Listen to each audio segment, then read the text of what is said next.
Okay, so there's a lot of talk and a lot of confusion and a lot of liberal mumbo-jumbo about Prop 8, and I feel that I need to clear the air because apparently people are insane and don't know it. And you already know I'm gay, so here's the basic goes out. The way Prop 8 was written originally was, all it was is that they wanted to keep the definition of marriage, that of a man and a woman. Something has been historically that way throughout the world with everyone, regardless of a religion. Japan, China, take your pick. But I guarantee you they will tell you the same thing. That's all it was. You did not take away any rights already imbued. You know. Besides, marriage, the right, it's the most ridiculous thing. It's my right to marry. But you can do that. In the state of California, watch this part. You can't do that. There's no law that says you can't have a ceremony headed by somebody who wants to officiate it. But then you sign the domestic partner registry and bing, bang, boom. You've got all the rights, but you also have all the responsibilities, as well as the things like communal property and the assumption of debt. So really, and the First Amendment says that you can go around and call what you have a marriage. Some people may be offended by it, some people may like it, but the First Amendment is protecting popular speech. That if you say around that you're married and that you're husband, and you're a guy, yeah.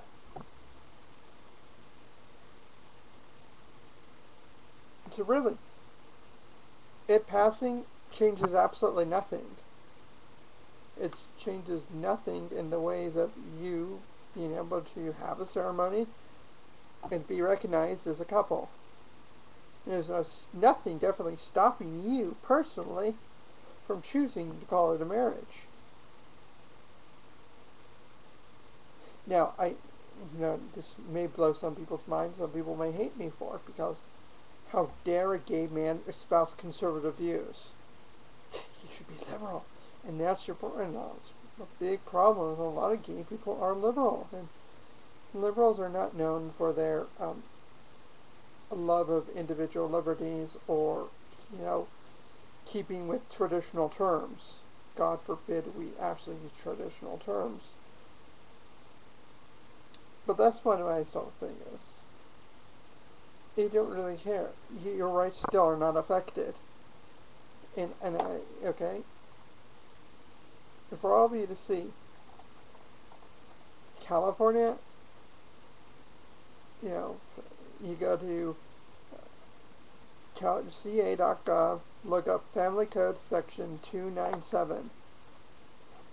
It's the code, it's the part of the Family Code that outlines everything to domestic partnerships. And it says right here, the domestic partners are two adults who have chosen to share one another's life in an intimate and committed relationship of mutual caring.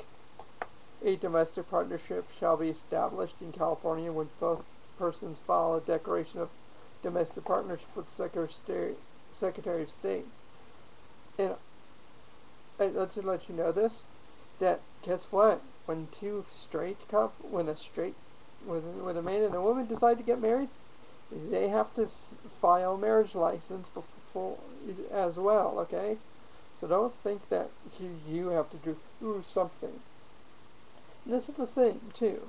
There's some of the things that there's some special status conferred to married people that's not to those in a domestic partnership. Now, if they're straight and not married and straight and in a domestic partnership, yes, there would be a status difference conferred upon them, because guess what? They're like, okay, you two could get married, but you decided not to. Why?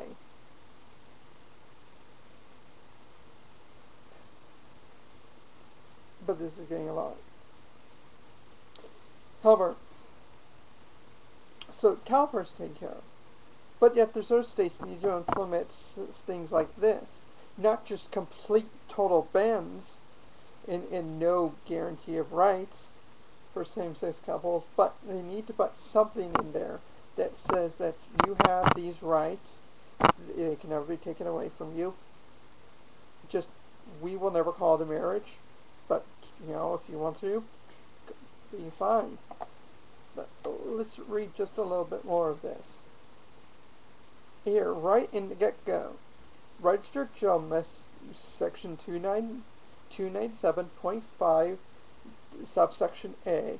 Registered domestic partners shall have the same rights, protections, and benefits, and shall be subject to the same responsibilities, obligations, and duty under law, whether they derive from statutes, administrative regulations, court rules, government policies, common law, or any other provisions or sources of law as are granted to and imposed upon spouses.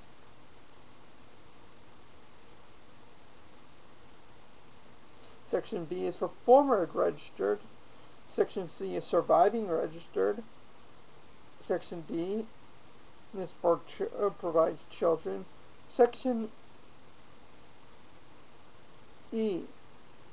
To the extent that provisions of California law adopt, refer to, or rely upon provisions of federal law in a way that otherwise would cause registered domestic partners to be treated differently than spouses, registered domestic partners shall be treated by California law as if federal law recognized a domestic partnership in the same manner as California law.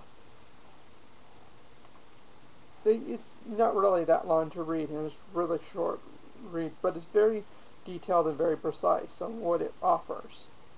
And I encourage everybody in California to read this. I encourage everyone in Texas and Florida, anywhere where you do not have your rights, where you don't even get a domestic partnership, you need to read this, and you need to start crowding your legislature with emails and phone calls and letters, and just jam them up until they start addressing this.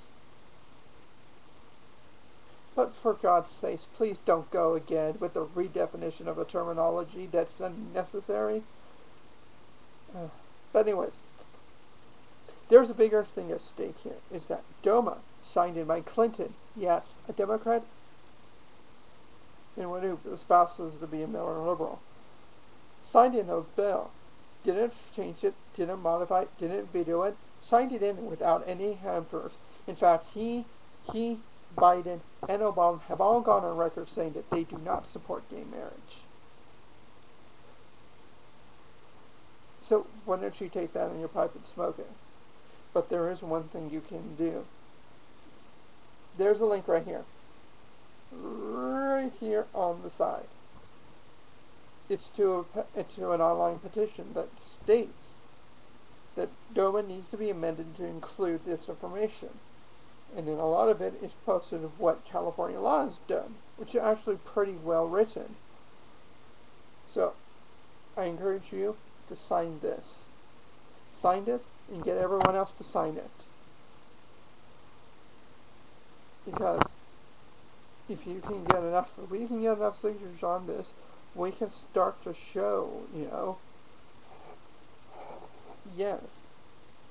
Even if you only got, if